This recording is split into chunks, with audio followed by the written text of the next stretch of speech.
नमस्कार, मैं हूं अम्बरीश कुमार। आज हम एक महत्वपूर्ण मुद्दे पर चर्चा करेंगे। गुट निरपेक्ष आंदोलन, जिसको हम निर्गुट भी कहते हैं, इंग्लिश में इसको बोलते हैं नॉन अलाइन मूवमेंट। इस मुद्दे की हम चर्चा क्यों कर रहे हैं? इसलिए कर रहे हैं क्योंकि अभी जैसा कि आप लोगों को पता है कि 4 मई 2020 को वीडियो कॉन्फ्रेंसिंग के द्वारा एक वर्चुअल समिट हुआ नेम का, जिसमें हमारे प्रधानमंत्री जी मोदी जी ने पार्टिसिपेट किया। ये मुद्दा हमारे लिए इसलिए महत्वपूर्ण है क्योंकि ये प्रीलिम्स एग्जामिनेशन जो होते हैं उनमें समिट से क्वेश्चन पूछे जाते हैं। तो ये प्रारंभिक परीक्षा या प्रीलिम्स एग्जामिनेशन के लिए काफ़ी महत्वपूर्ण है। मुख्य परीक्षा के पॉइंट ऑफ व्यू से अगर देखा जाए तो ये पॉलिटिकल साइंस सेकेंड पेपर और जीएस सेकेंड पेपर के लिए काफ़ी इम्पोर्टेंट है और ये आपके सिलेबस में भी है। तो इसके बारे में आपको जानना बहुत ज़रूरी है।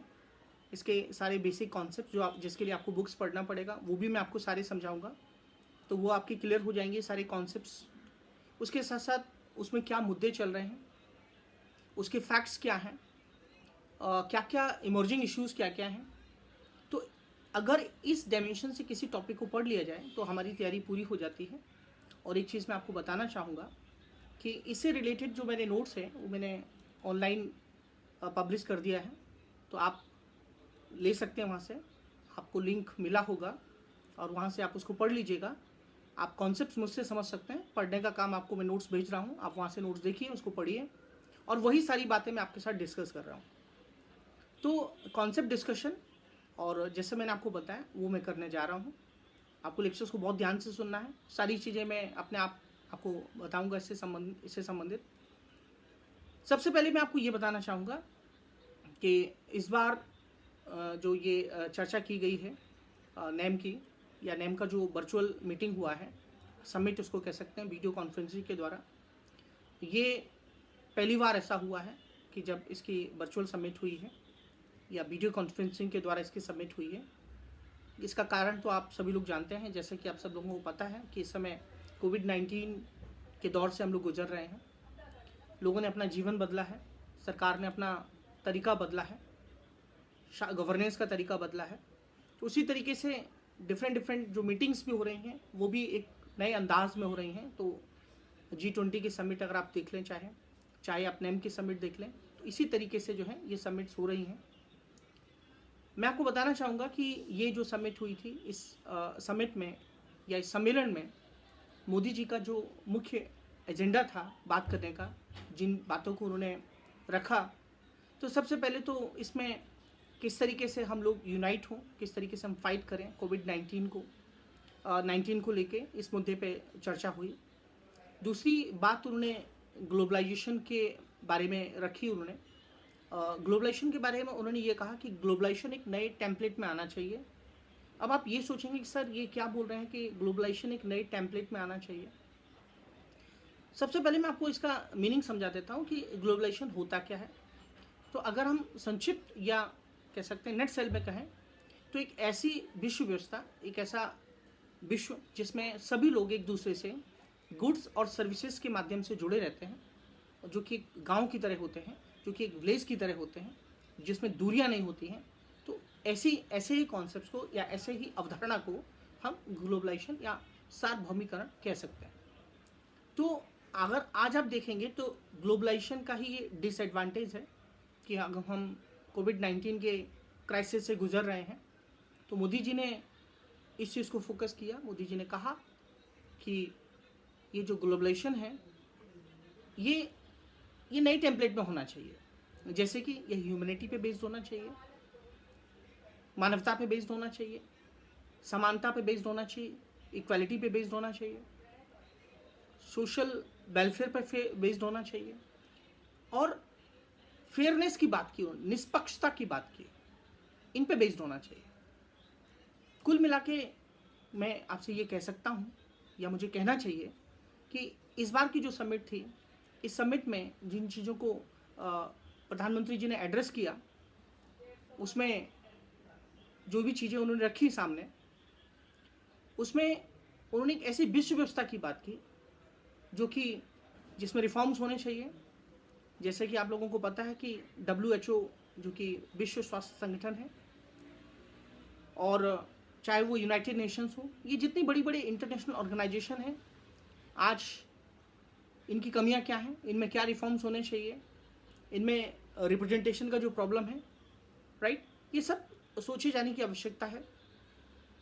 तो यहाँ पर जो मोदी जी ने एक बात रखी वो ये भी रखी है कि उन्होंने कहा कि हमारे लिए दो सबसे महत्वपूर्ण चीज़ें हैं जिनको उन्होंने एक डेडली वायरस के रूप में बताया, जिसमें पहला आतंकवाद है, टेररिज्म है, और दूसरा उन्होंने फेक न्यूज़ के बारे में बताया कि जो फेक न्यूज़ होती हैं, कह सकते हैं फर्जी खबरें, ऐसे एक डेडली वायरस के रूप में उन्होंने इसको कहा। अब मैं आपको ये बताना चाहूँगा कि ये जो मीटिंग हुई है, ये मीटिंग में हमारे प्रधानमंत्री जी ने 2014 में एक्चुअली हमारे मोदी जी प्रधानमंत्री बने थे, तब से पहली बार उन्होंने नेम समिट में पार्टिसिपेट किया।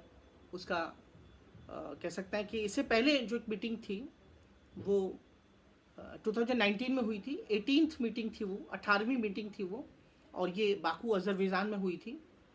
वहाँ पर हमारे महामहिम राष्ट्रपति जी, उपराष्ट्रपति, वाइस प्रेसिडेंट साहब गए थे, वेंकैया नायडू साहब, और प्रधानमंत्री जी ने उसमें पार्टिसिपेट नहीं किया था।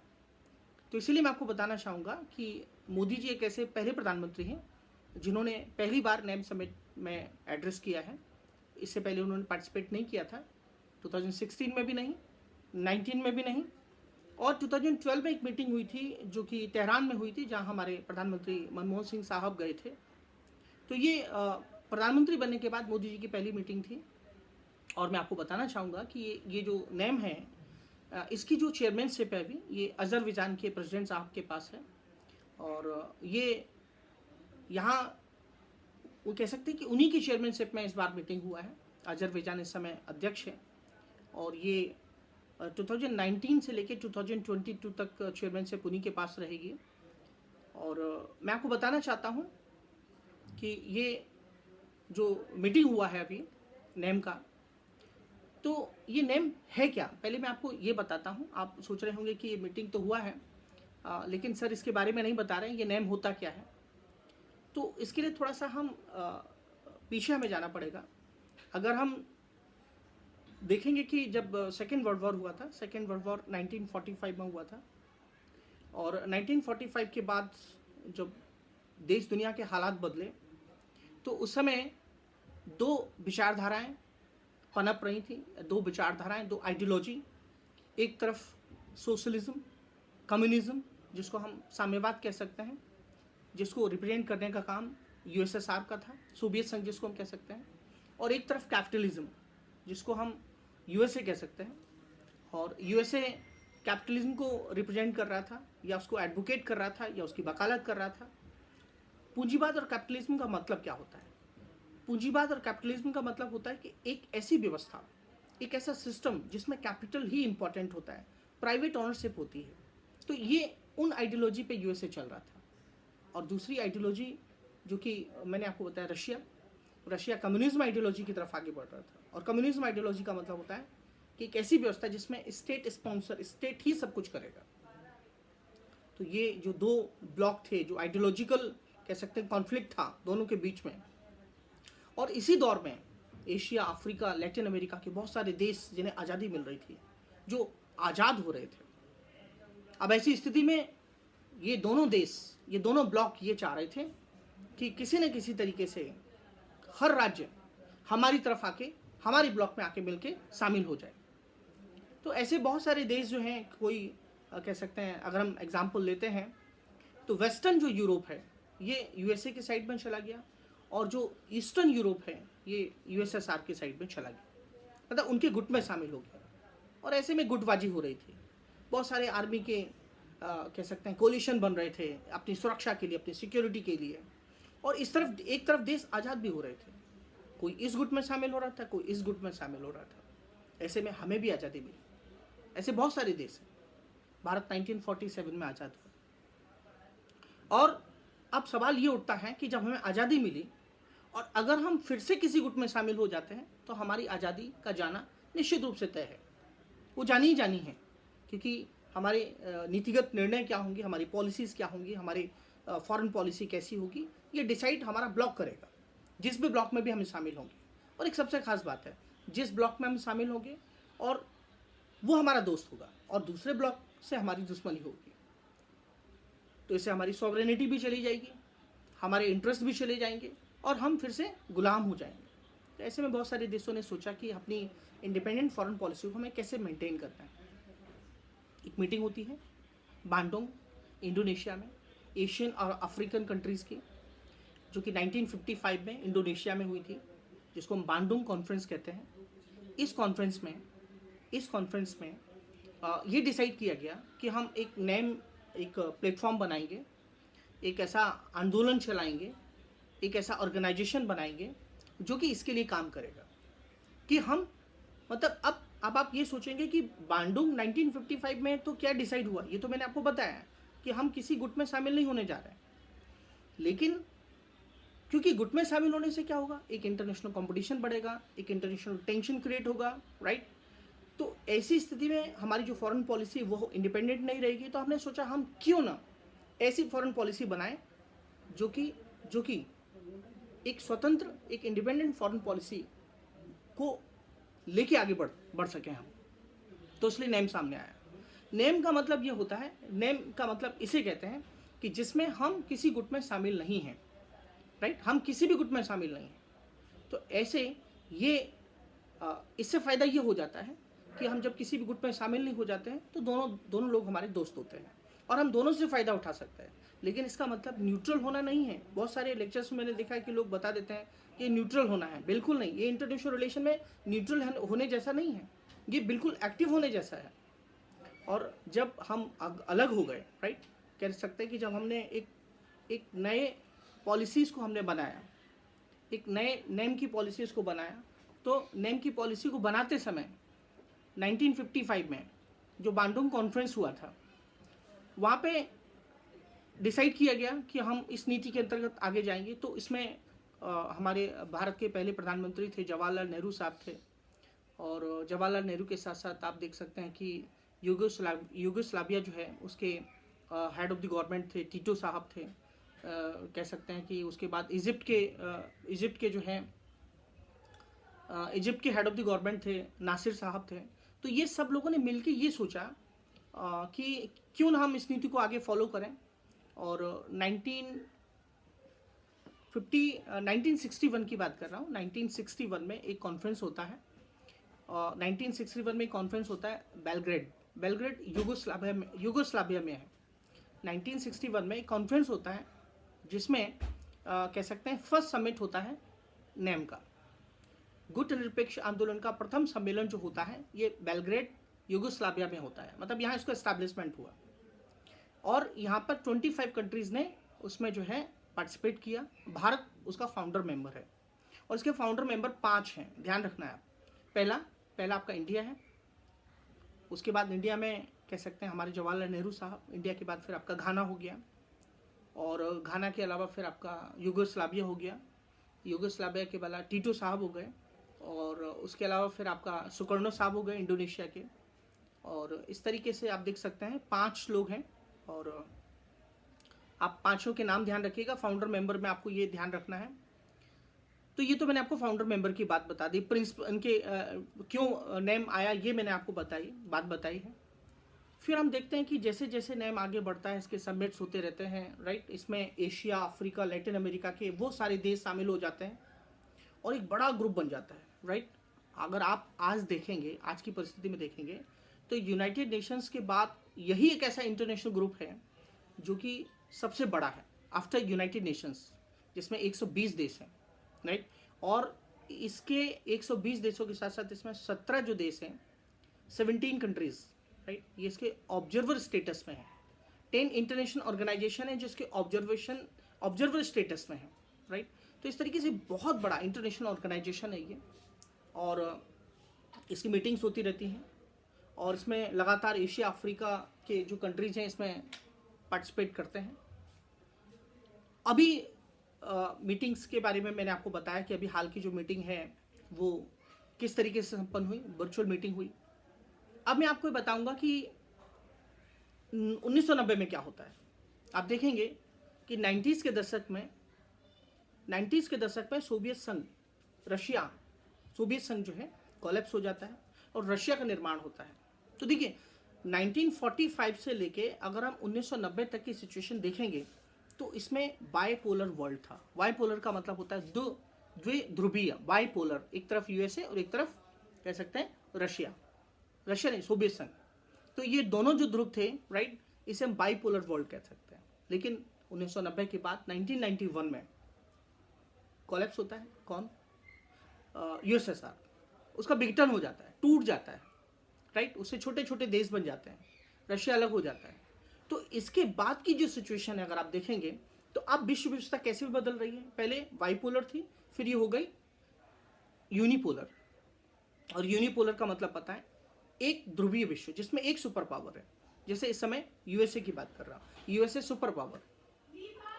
तो ये जो सुपर पावर है ये कहां से कहां तक, सबसे पहले मैंने आपको बताया कि जो सुपर पावर है, अगर आप देखेंगे कि 1945 से लेकर 1991 तक, 1945 से लेकर 1991 से लेकर 1945 तक, 1945 से लेकर और 1991 तक जो पूरी विश्व व्यवस्था रहती है वो यूनिपोलर रहती है। यूनिपोलर का मतलब होता है कि जिसमें एक ही कंट्री सुपर पावर में रहता है। फिर 91 के बाद क्या होता है कि 91 के बाद सोवियत संघ आ जाता है, सोवियत संघ कोलैप्स हो जाता है।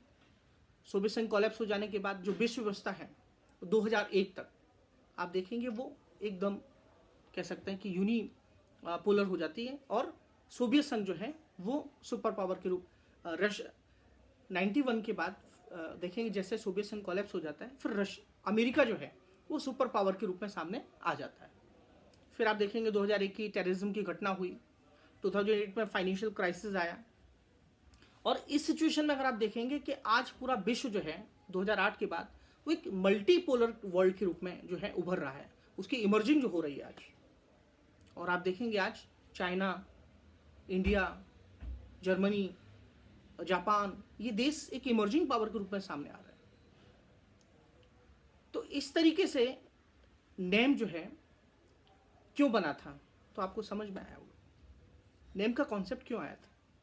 नेम का कॉन्सेप्ट इसलिए आया था ताकि हम किसी गुट में शामिल ना हों, हमारी फॉरेन पॉलिसी इंडिपेंडेंट हो, हम कोलोनियलिज्म, उपनिवेशवाद के अगेंस्ट रहें, राइट। जैसे ब्रिटिश गवर्नमेंट आके हमारे यहाँ शासन करती थी, हमें कॉलोनी बना लेती थी, हम उस पॉलिसी के अगेंस्ट थे, हम रेसिज्म के अगेंस्ट थे, हम इंपीरियलिज्म के अगेंस्ट थे। तो ये सारी चीज़ें के लिए हम नेम का हमने संगठन बनाया कि हम किसी गुट में शामिल हो, कि हम इंडिपेंडेंट रहेंगे, स्वतंत्र रहेंगे।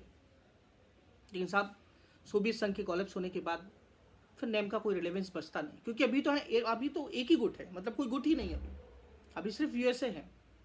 तो उसके बाद प्रश्न ये उठाया जाने लगा कि क्या, क्वेश्चन ये आने लगा कि क्या अभी भी नेम का रिलेवेंस है या नहीं है। तो आप देखेंगे कुछ समय से नेम के रिलेवेंस पे ऊपर काफ़ी यूपीएससी में प्रश्न पूछे जाते हैं, इसका रिलेवेंस क्या है। जबकि सोवियत संघ का कोलैप्स हो चुका है तो कोई इसका मतलब नहीं बनता है, क्योंकि जिस उद्देश्य के लिए उसको इस्टेब्लिश किया गया था वो उद्देश्य अभी है नहीं। तो अभी नेम 2.0 है, अभी जो है नेम 2.0 में हमारे कॉन्सेप्ट वही है, लेकिन 2.0 का मतलब बदली परिस्थितियों में हमारी फॉरेन पॉलिसी किस तरीके की हो, ये नेम 2.0 है। और अभी देखेंगे आप कि नेम में एशिया के देश हैं, डेवलपिंग कंट्रीज हैं, अफ्रीका के देश हैं, लैटिन अमेरिका के देश हैं। इसके रिलेवेंस पे प्रश्न उठाया जाता रहा है, इसकी आलोचना की जाती रही है। आलोचना इसलिए की जाती है क्योंकि नेम के जो कंट्रीज़ हैं वो अक्सर कहीं ना कहीं जो है एक गुट बनाने के लिए आगे आ रहे हैं, किसी सुपर पावर के अगेंस्ट क्रिटिसिज्म करना, आलोचना करना, ब्लॉग बना लेना। आप देखेंगे कि साउथ एशिया की बात करते हैं तो साउथ एशिया में आसियान है, एक रीजनल ऑर्गेनाइजेशन है, सार्क है, और आप देख सकते हैं यूरोपीय यूनियन है, ये एक ब्लॉक है। तो इस तरीके से कहा जाए कि कहीं ना कहीं नेम अपने ट्रैक से थोड़ा डाइवर्ट हो रहा है। आज पूरी दुनिया की कंडीशंस चेंज हो रही हैं। आज देखेंगे आप, चाहे वो WHO, UNO है, यूनाइटेड नेशंस है, उन सब में एक रिप्रेजेंटेशन है, जो वो रिप्रेजेंटेशन सही तरीके से नहीं है। वो उनका जो एक्सिस्टेंस है, जिस काम के लिए उनको बनाया गया है, वो अपने काम को भूल रहे हैं। अभी अगर आप कोविड-19 की बात करेंगे तो जिस तरीके से WHO और यूनाइटेड नेशंस को काम करना चाहिए, आज वो नहीं हो पाया। कहीं ना कहीं भारत ने भूमिका अदा की। आप देखेंगे भारत ने बहुत सारे देशों को मेडिकल असिस्टेंस प्रोवाइड किया, दवाएं भेजी आज, और आज अमेरिका हेल्पलेस हो गया है। तो देखिए परिस्थितियाँ कितनी बदल गई हैं, राइट। तो अगर हम नेम के रिलेवेंस की बात करेंगे तो नेम की जो आलोचना है, नेम का जो क्रिटिसिज्म है, वह हम बहुत तरीके से कर सकते हैं। लेकिन नेम एक ऐसा प्लेटफॉर्म है कि भले ही, और एक चीज़ मैं आपको बता दूं इससे पहले, कि आज कोई भी देश ये नहीं कह सकता कि हम किसी ब्लॉक में शामिल नहीं है। अपने आप को वो कंप्लीटली नेम के होने में दावा नहीं कर सकता है, राइट। आज ऐसी कंडीशन है। ऐसे में नेम को कैसे, उसका फ्यूचर क्या है, उसका रिलेवेंस क्या है, तो मैं आपको बताना चाहूँगा कि आज नेम वो बात नहीं कर पा रहा है क्लाइमेट चेंज के लिए हो, चाहे रिफ्यूजीज़ का प्रॉब्लम हो, चाहे वो WTO में बहुत सारे मुद्दे हों, WTO के इश्यूज़ को लेके हो, कह सकते हैं पॉवर्टी है, राइट, हंगर है, या थर्ड वर्ल्ड को लीड करने की जहाँ तक बात है।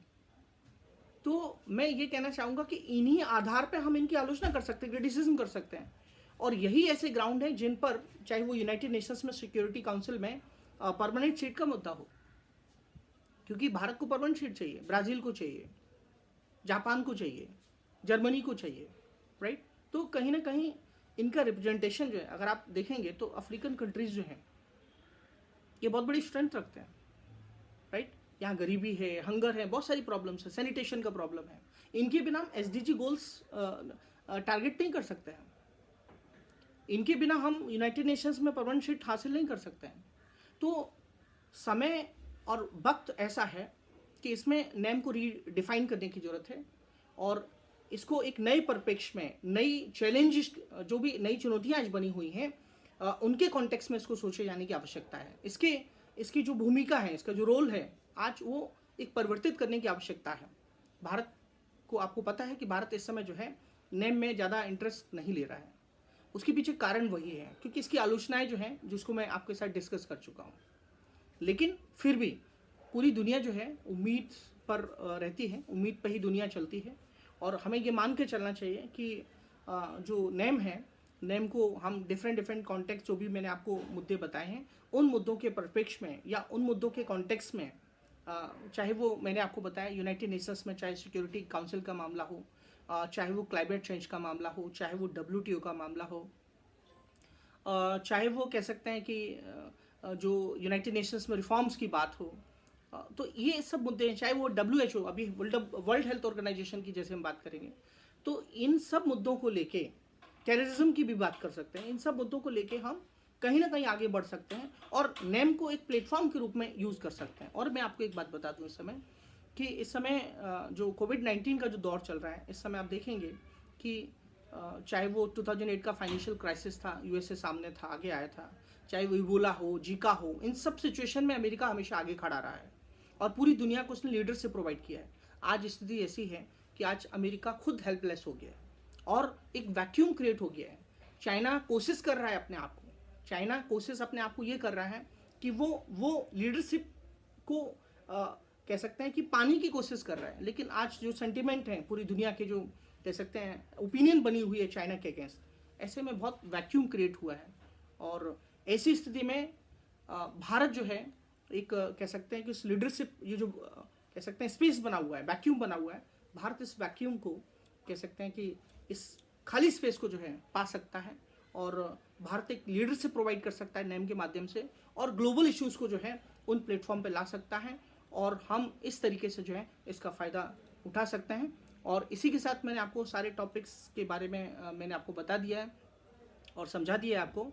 और बाकी मैं आपको ये बताना चाहता हूँ कि जो भी टॉपिक है उन सब के मैं आपको कॉन्सेप्ट्स डिस्कस कर रहा हूँ मैं आपको सिर्फ, और उनके अगर आपको नोट्स चाहिए जो मैंने आपको समझाया है तो आप जाके वेबसाइट पे जाके जो है वहाँ से जो ऑनलाइन क्लासेस जो है मेरी उसमें से जाके आप जो है आप मुझे अप्रोच कीजिए, वहाँ से आपको जो है नोटिफिकेशन मिलता रहेगा।